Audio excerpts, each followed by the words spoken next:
Shalom, selamat pagi jemaat dikasih Tuhan. Kembali kita berjumpa dalam renungan pagi.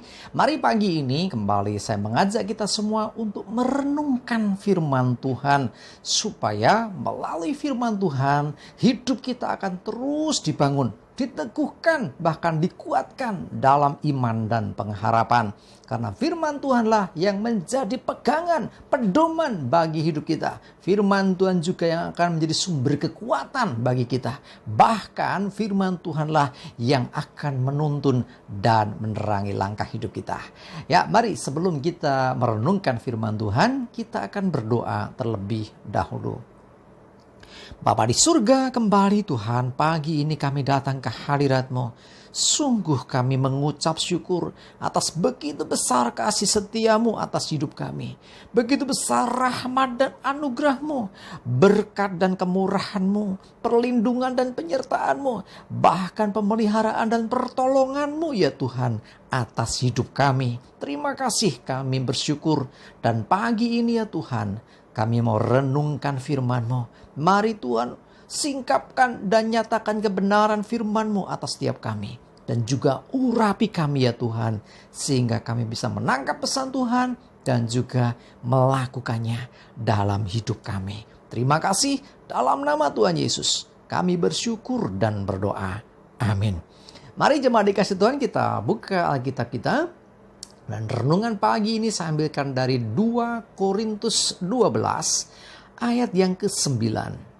Saya bacakan. Tetapi jawab Tuhan kepadaku, cukuplah kasih karuniaku bagimu. Sebab justru dalam kelemahanlah kuasaku menjadi sempurna. Sebab itu terlebih suka aku bermegah atas kelemahanku, supaya kuasa Kristus turun menaungi aku.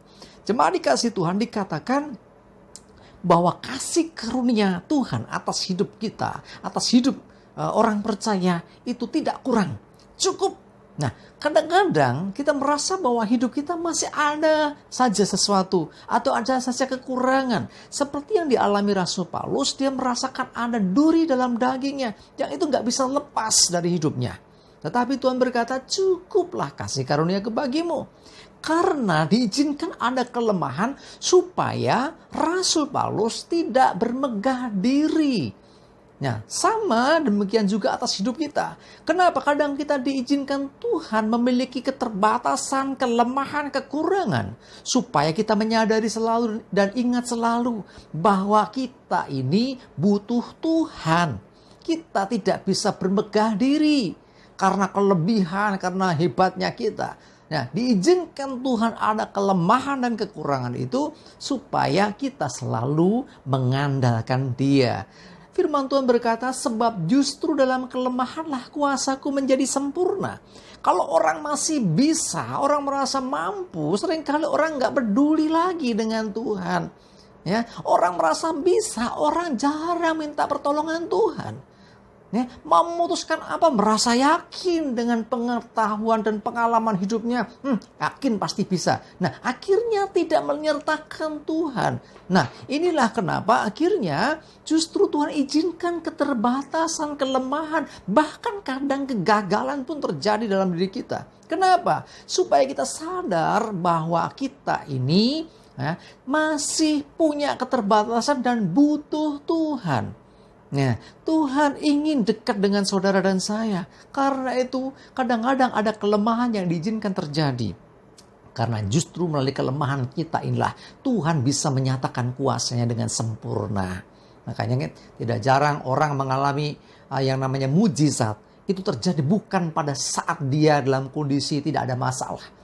Mujizat diberikan Tuhan kepada orang-orang yang punya pergumulan, punya beban, punya keterbatasan, punya kelemahan. Mujizat kesembuhan diberikan Tuhan kepada orang yang sakit. Kalau orang sehat gak butuh mujizat kesembuhan kan? Ya, mujizat mengalami pergumulan apapun dalam hidupmu. Ya, itu diberikan Tuhan karena memang engkau butuh itu. Orang yang merasa masih bisa dengan kekuatannya sendiri seringkali tidak mengalami mujizat. Kenapa? Karena dia masih andalkan kekuatannya sendiri. Karena itu ayo rendahkan diri di hadapan Tuhan. Sadari bahwa kita ini lemah. Sadari kita ini butuh pertolongan Tuhan setiap waktu. Sadari kita perlu Tuhan, kita butuh Tuhan. Karena itu dengan demikian kita akan senantiasa ingat akan Dia. Nah, dengan diizinkan kelemahan, kekurangan, keterbatasan ada dalam diri seseorang, membuat orang itu akhirnya akan senantiasa ingat Tuhan. Ya, jadi sekali lagi bukan gagah dan kuat kita yang diandalkan. Kita harus senantiasa mengandalkan Tuhan. Jadi kalau diizinkan Tuhan atas hidup kita terjadi, mungkin gagal usaha, gagal menjalin hubungan, gagal dalam segala apa yang kau kerjakan. Ingatlah, selama engkau tetap dalam Tuhan, selama engkau selalu mengandalkan Tuhan, selama engkau merendahkan diri di hadapan Tuhan, dan engkau terbuka, bahkan engkau menyatakan bahwa engkau butuh Tuhan, maka sesungguhnya kuasa Tuhan akan bisa bekerja dengan sempurna atas hidupmu. Jadi jangan heran ya, melalui setiap kegagalan, kekurangan, keterbatasan kita sering mengalami mujizat. Orang mengalami perkara-perkara yang ajaib. Kenapa? Kuasa Tuhan akan bekerja dengan sempurna ketika ada orang yang senantiasa merendahkan diri, senantiasa ingat Tuhan dan mengandalkan Tuhan. Itulah kenapa ya ada orang Tuhan kok izinkan ada beban, ada kelemahan, ada sesuatu yang sudah didoakan kok nggak beres-beres, didoakan kok nggak hilang-hilang ya. Mungkin ada semacam duri dalam daging seperti yang dikatakan firman Tuhan ya tentang Paulus ini.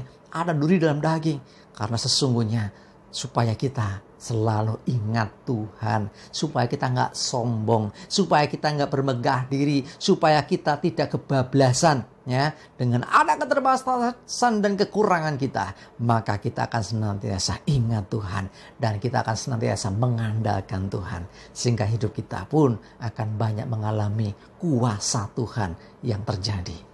Amin. Kita berdoa. Bapa di surga, terima kasih untuk firman-Mu pagi ini yang mengingatkan kami bahwa kami sesungguhnya punya keterbatasan, kelemahan dan kekurangan. Biarlah kami menyadari hal ini di hadapan-Mu Tuhan, dan kami butuh Engkau senantiasa. Kami perlu Engkau setiap saat dalam hidup kami.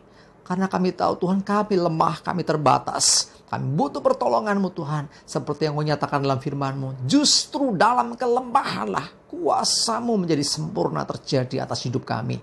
Terima kasih Tuhan, ampuni kami. Kadang-kadang kami lupa. Kadang-kadang kami lalai. Dan kami kurang untuk berseru, kurang untuk berdoa, kurang mengandalkan Tuhan. Ampuni kami. Hari ini Tuhan, kami mau belajar senantiasa ingat akan Engkau, senantiasa menyadari keterbatasan kami, dan kami butuh Engkau. Karena kami percaya dalam kelemahan kami, kuasa-Mu akan nyata dan sempurna terjadi atas hidup kami. Terima kasih, kami bersyukur ya Tuhan. Kami serahkan hari ini hidup kami dalam pimpinan Tuhan. Jauhkan celaka dan mara bahaya. Damai sejahtera dan berkat Tuhan menyertai kami semua. Dalam nama Tuhan Yesus, kami bersyukur dan berdoa. Haleluya. Amin. Mari jemaat dikasih Tuhan, tetaplah semangat, maju terus dalam iman dan pengharapan. Tuhan Yesus memberkati kita semua. Amin.